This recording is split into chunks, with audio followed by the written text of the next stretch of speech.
Dad left me our house when he died, but my mom kicked me out to live with her new family. 15 years later I tried to take my house back but they're threatening me, so I brought cops. I am 24M. Let me start off by saying I was kicked out by my mom because she needed to impress her new husband. Okay, if kicked out seemed a little harsh, we can say, she moved me out of my own house and made me live with my grandparents, father's side. I have all the good memories until my dad was alive. Unfortunately, we lost him when I was 7.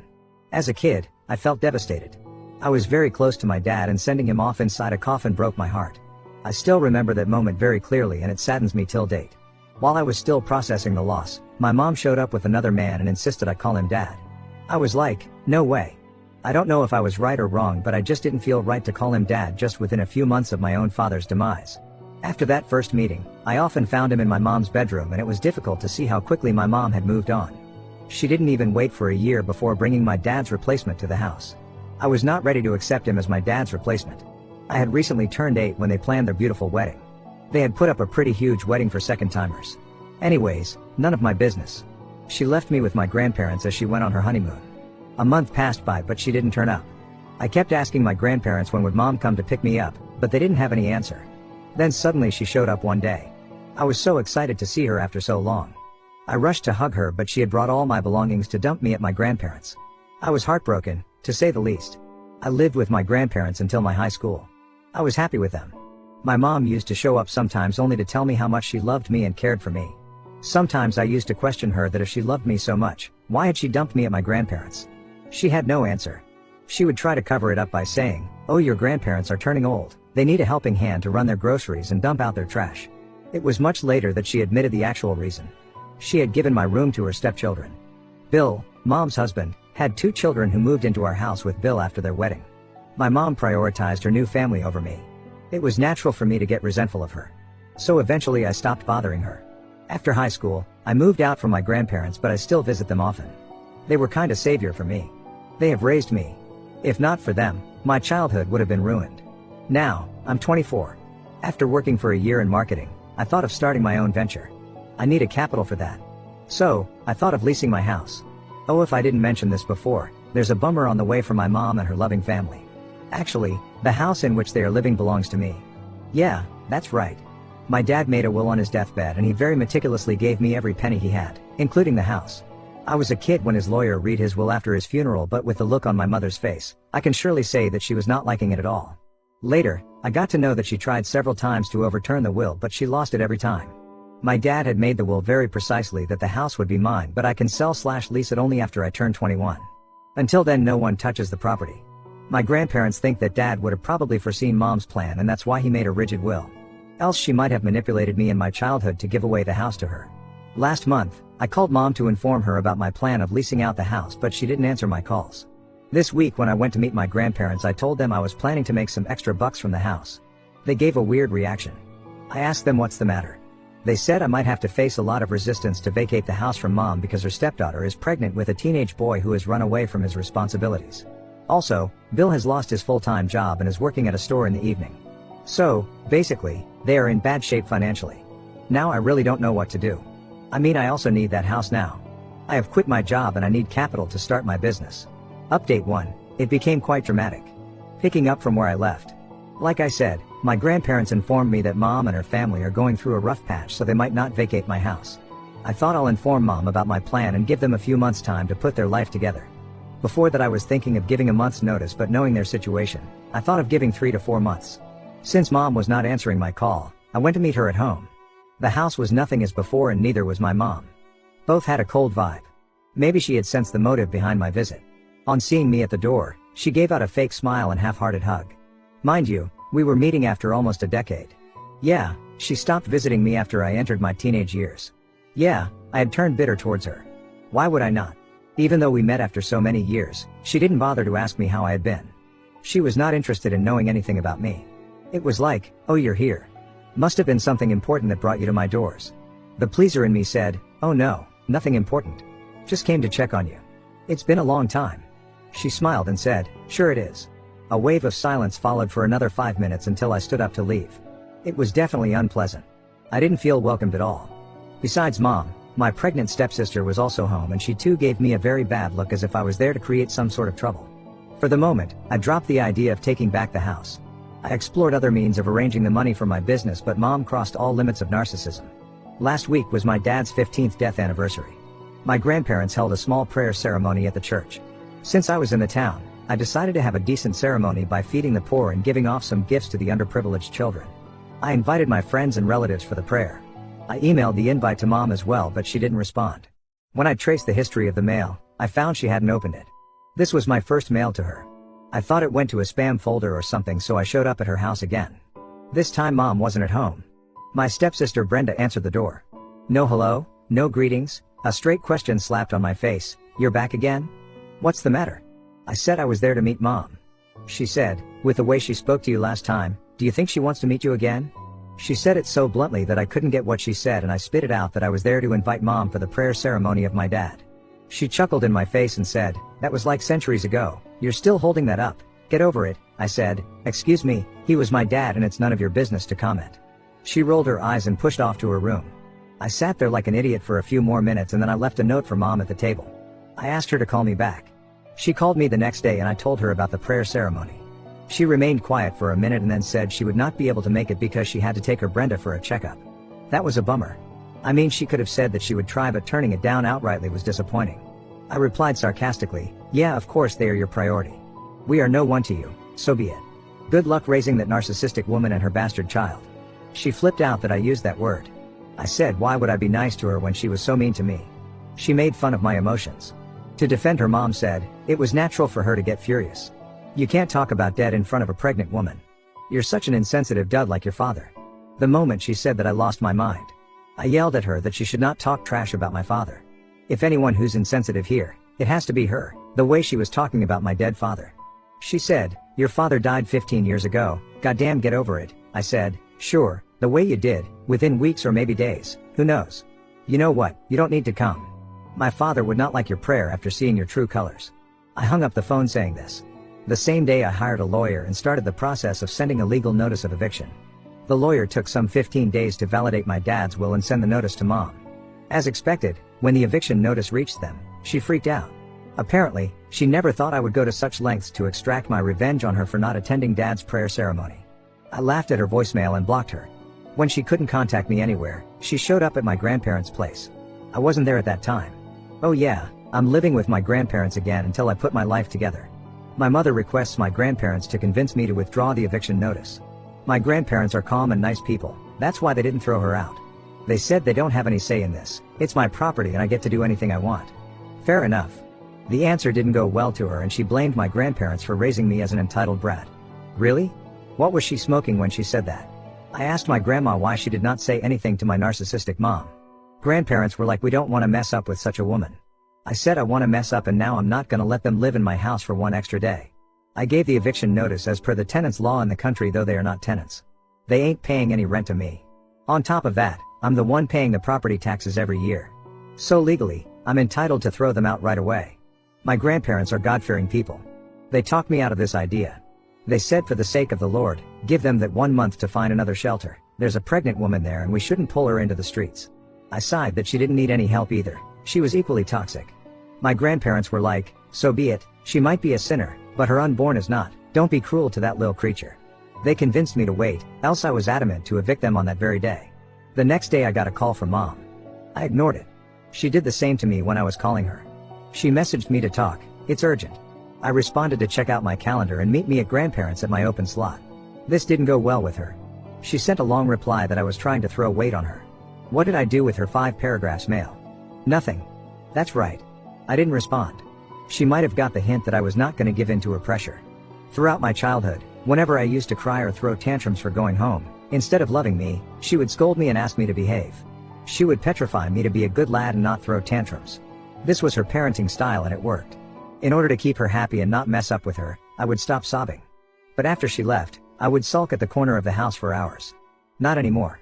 It's time for her to sulk, but sadly she won't have a corner to herself. So she came to meet me and I've deliberately made her wait for an hour. She got anxious. I asked my grandparents to stay out of it. She kept asking them about me.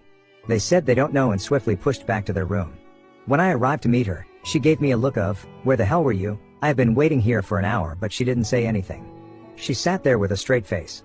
People in her situation would have tried to please me but remained solid on her grounds. She said, "Okay, let me start. I can't sit here forever. I have jobs to do," I murmured under my breath. "Oh sure, you do. Finding a house is a difficult job." She gave me an annoyed look and said, "What is this notice about?" I replied, "It is written in English.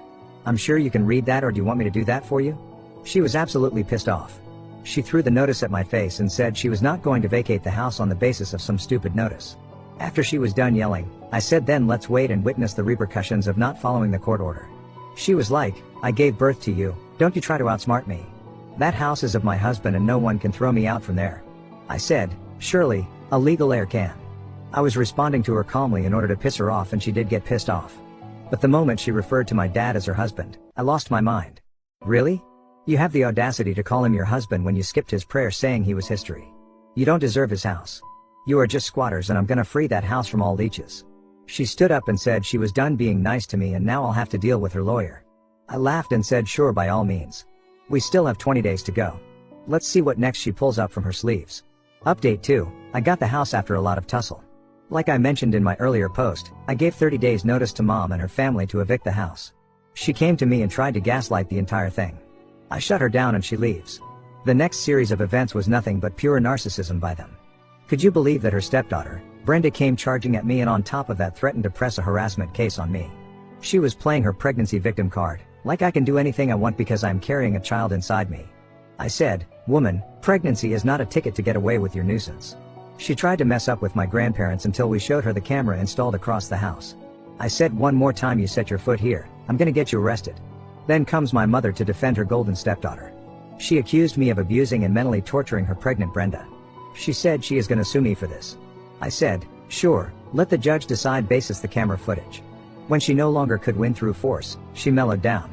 She started sobbing and said what did she do wrong in raising me that I became a self-centered individual. She started blaming herself for not raising me properly. She in fact brought my dead father in between and said it was his fault that he died so early and didn't give me a proper upbringing. I said, "Hold on, if anyone is to be blamed, it has to be you. Not for raising me wrong, because you never raised me.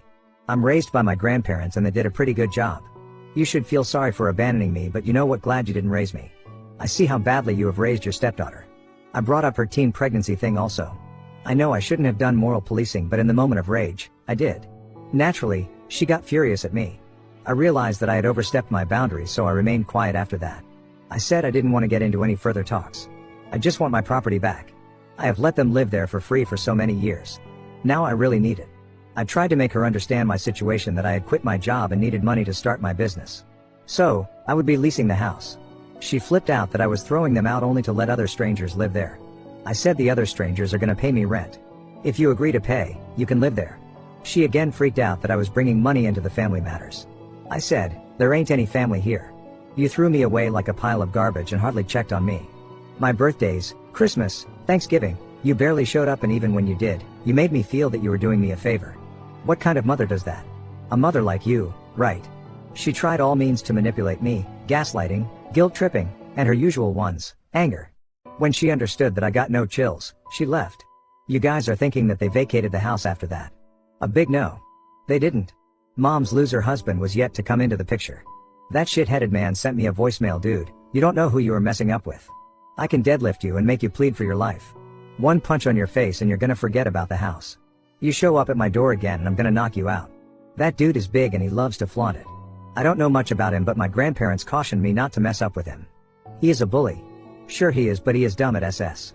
He laid out the evidence against himself by threatening me over voicemail. I didn't respond to him because I wanted a bigger dude to handle him, the cops. On the supposed day of eviction, I went to the station and registered a case of threats. I had a solid evidence. My lawyer walked down with me to the station and requested the cops to accompany us for the eviction. Initially, they were not ready to come. They said call us if they caused trouble, but we didn't want to deal with the squatters by ourselves. Some cash helped in getting them on board and they accompanied us. When I reached the house with my lawyer, they, Mom, Bill, and Brenda, started cussing us. Her loser husband even came out with a hockey stick, but as soon as they saw the cops' vehicle behind our car, he stepped back. The cops showed them the eviction notice and asked them to leave. They were so confident of chasing me out that they didn't even pack their stuff. They asked the cops to give them a further 1 month's time. The cops looked at me and I said no way. Not after all these threats. They started using Brenda's pregnancy to buy a few more days, but I put my foot down and said, "Now. I got some weird looks from the cops that I was insensitive, but I was following the legal route, so no one had any say. They further bargained to give a day's time. I said 3 hours from now. They gave me looks of bitterness. Bill even tried to brush his shoulder against me with red eyes. The cops yelled, "Get moving," more of packing and less of giving looks. We all left after that. The cops asked them to hand over the keys at the station from where I would pick it up. We had to pay the cops extra bucks to facilitate this, and it was completely worth it. Who want to deal with those squatters?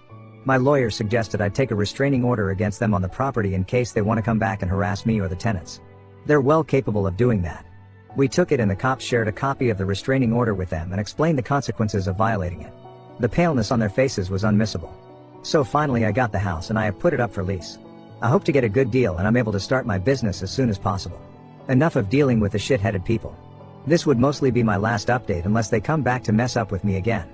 Thanks for reading this and supporting me throughout. Now on to the next story. Story 2. Caught my high school sweetheart cheated on me with her college professor after 8 years together. So I got him fired and ruined her career. Now I'm single and don't know how to move on. I, 25 male, recently found out that my girlfriend, 25 female, has been cheating on me with a college professor. I'm honestly still shocked and hurt by the news. She completely broke my trust, and I don't know how I'm supposed to move on. She and I were high school sweethearts. I've known her my entire life. We even used to have play dates together as children. When we got into high school, we started dating in our sophomore year, and we had been together ever since. Everybody thought that we were going to be together forever. We were even voted as the best couple every year during high school. She got into an Ivy League college in our state, but my grades have never been close to what hers were. While she was in college, I took a job at a realtor firm, planning on getting my license when I knew the industry a little bit better. We would always visit each other on the weekends because we weren't too far away, but I had some concerns while she was in college. I never thought that she was cheating on me then, but I felt insecure about the possibility of it. Honestly, both of us came from nothing, and I was worried she would realize she could do better with her life and leave me. I thought that when she got into this fancy Ivy League school, some rich lacrosse player was going to sweep her off her feet and she would forget all about me. She would reassure me whenever she could tell that I was feeling bad, so I stopped worrying. When she graduated with her undergraduate degree, the school offered her a faculty position that allowed her to pursue her graduate degree at no cost. It was too good of an opportunity to pass up, even though it meant that we would be apart longer. Her job was to assist one of the professors in her department with his research. He was a prominent researcher in their field, and he had a team of students working under him and doing all of the actual work that he was taking credit for. Because of her new job, we couldn't even see each other on the weekends. Every now and then I would come up and surprise her, but she was always so stressed and so tired from her work that we never had any fun. However, when I did get the chance to talk to her, all she would talk about was her professor. She idolized him like he was the lead singer of some rock band. At first, I thought it was just professional admiration, but when I saw a picture of both of them in one of the school's newsletters, I started to raise my eyebrows. It was a harmless article highlighting the research that the chemistry department had been doing. Inside the article, there were different pictures of the students doing the research, as well as some candid shots of everybody while they were working. I happened to notice that in one of the pictures his hand was resting on my girlfriend's lower back. For some people, that's a harmless gesture. But seeing her much older male professor doing that to her brought up a lot of red flags for me. Shortly after seeing the image, I gave her a call and I just asked her about it straight up. She laughed at me and told me that I had nothing to worry about and that I was just in my own head and feeling insecure like I always was. She and I rarely fought, but the way she phrased her statements made me pretty angry and we got into a huge argument about it. After 2 days of not talking, I caved in and called her and apologized, and it seemed like everything was going to be good from there. Our anniversary was coming up and we had originally planned for her to take the entire weekend off so we could spend it together. I was halfway to her apartment when she called me and told me she wasn't able to step away from the lab. I pulled over on the side of the road and talked to her about it, telling her how disappointed I was that she wasn't putting her foot down about it since this meant so much to us. She promised me that she would make it up to me the following weekend and told me just to turn around and go home. I was closer to her apartment than I was to my house, so I just carried on moving forward. I figured that if she was stressed out and tired, I could at least order some takeout for her and spend a few hours with her before leaving. When I got to her apartment, I unlocked the door with the spare key that I had, and right away I realized that she was home. She had told me on the phone that she would be at the lab for most of the night, so that was a surprise. I could smell food and I could hear giggling coming from her bedroom. I walked further in and saw that there had been a meal recently cooked, 2 plates were on the table, and a half-empty bottle of wine accompanied them. My heart completely sank into my stomach. Just as I had suspected, there was definitely something going on. I didn't know who it was, but she clearly had somebody here for a romantic night and they were in bed with her. I cautiously approached her door and opened it to find her in bed with her professor on top of her. They didn't notice me right away, but when I spoke up and asked what was going on, he jumped off of her and she quickly ran up to me and tried to calm me down. It was almost comical how hard the professor was trying to hide his face from me. Clearly, he didn't want me to tell anyone about what I saw. I stormed out of her apartment, dropping my spare key on the ground before I left. I never wanted to go back there again. It was a lot for me to process for the first few days after it happened. I was practically dead to the world. I had planned on marrying my girlfriend, and before I even had a chance to propose, she threw 8 years of a relationship away. We could have had a love story to tell our grandchildren about, but she ruined it. After I got myself together, I realized that I needed to move on by getting a little revenge of my own. Obviously, the professor did not want me to see who he was because he was afraid of losing his job. I knew that once the headlines were out about a notable professor taking advantage of his college students, that he would never find another job in the industry again. I called the hour department of the university and told them about what I saw. They told me they would be launching an investigation. I knew it would be my word against his, and I, unfortunately, didn't get any evidence. A week passed and nothing happened. I assumed they were sweeping it under the rug. So, I called a local newspaper and they were very interested in the scandal. It didn't take long for me to finally see the news that he had been fired. I hadn't spoken to my ex since the night I found her in bed with her professor, but her parents were furious with me about outing the relationship. Apparently, since the professor she was hired to work for no longer worked at the university, she didn't have a job. That meant that they would either have to shell out tens of thousands of dollars for her graduate degree, or she would no longer be enrolled. She ended up having to drop out because they couldn't afford to take out any more loans for her. She is out of my life completely, but I still don't know what I'm supposed to do moving forward. She was the first and only woman I've been with, and I am a little afraid to get back out there.